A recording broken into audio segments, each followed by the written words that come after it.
On my second day in South Africa, I decided to waste no time and take a trip to visit Stellenbosch, aka the town of oaks.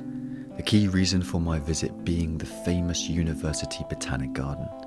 It is a modestly sized space at only 4 or 5 acres, but really packs loads in, and the entrance fee is a bargain at only 63 pence. I entered via the south entrance on Van Riebeeck Street and was greeted by a range of cycads and park-like lawns perfect for picnicking. Beyond this area is the Western Cape Bonsai Heritage Collection, which is one of the largest publicly available bonsai collections in South Africa. I'm pretty partial to a meticulously trained bonsai tree and enjoyed having a good wander along the aisles admiring some of the more exotic specimens I'm less used to seeing.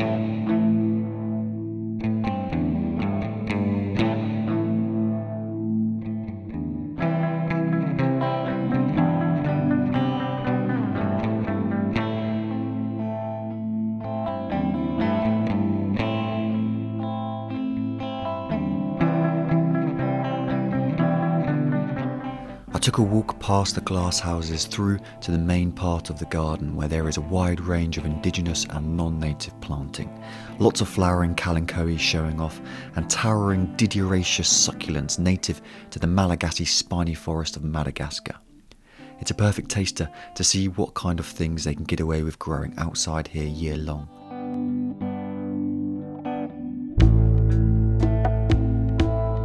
In the nearest corner, the rippled buttress trunk of a handsome Moreton Bay fig stands proudly, underplanted with the familiar houseplant Monstera deliciosa, with its iconic foliage that dances in the breeze. A varied range of bromeliads enjoy the dappled understory and showcase their happiness by flowering en masse.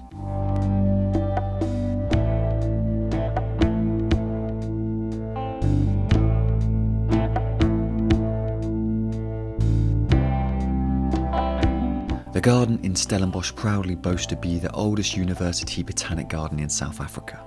It began in 1902 when Dr. Augusta Vera Duthie grew plants next to the main building for the purposes of practical and student learning.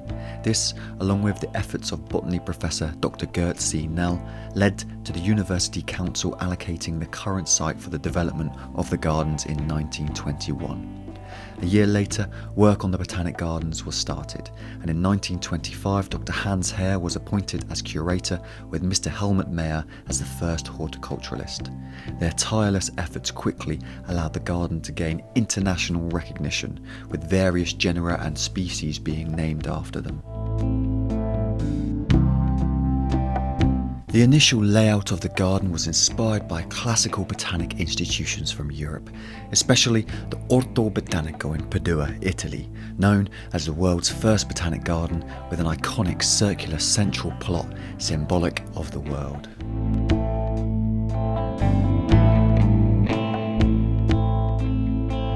The gardens continue to develop over the years with the installation of the arid houses used for growing plants not quite suited to the climate and the development of the formal water lily pond nearby.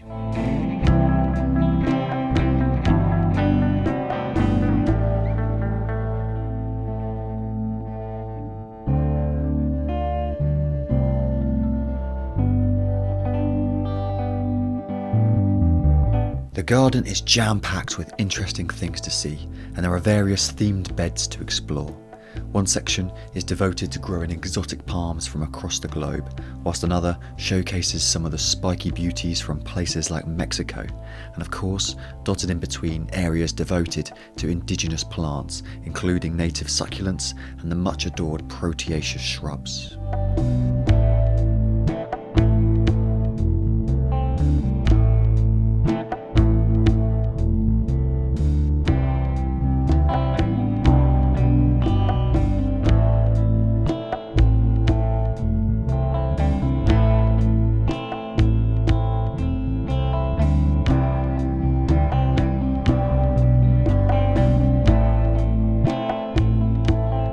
Along the winding paths exist arboreal relics, testament to early plantings of the garden's initial custodians.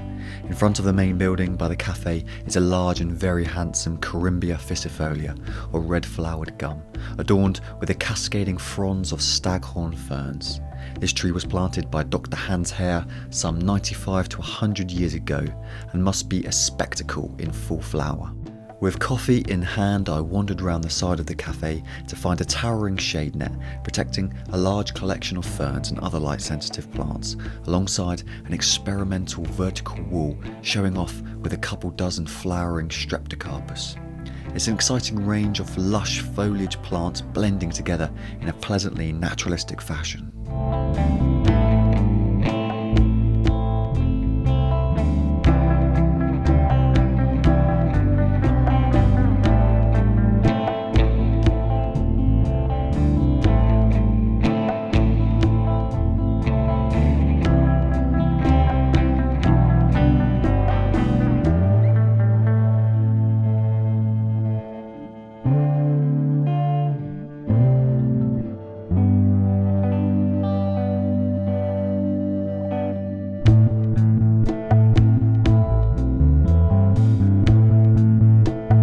Further on lies the water lily pond, which, aside from the water hawthorn, is currently in dormancy.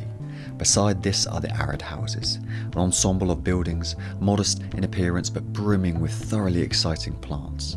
The first I enter into contains the enigmatic Welwitschia mirabilis, a curious living fossil, and I'm lucky to find the oldest plant in cultivation, grown from seed by Dr. Hans Hare in full coning glory. At 100 years old, this plant is just a baby, with some specimens thought to be over 2,000 years in age.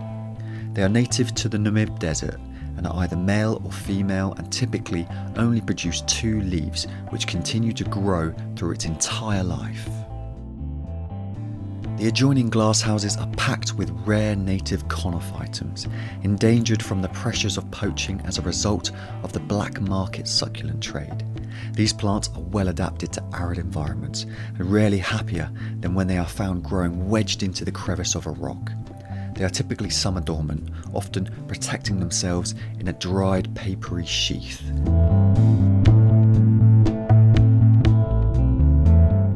And finally, in the largest glasshouse, a collection of tropical treats and epiphytic orchids well adapted to life in humid environments. One specimen of note is the Titan arum, renowned for having the largest unbranched inflorescence in the world.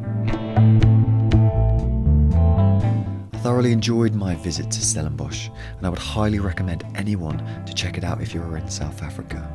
And please remember to join me again for the next episode, when I travel east to Kalisdorp in the Little Karoo in search of some of South Africa's famous desert-dwelling succulents. Until then, goodbye.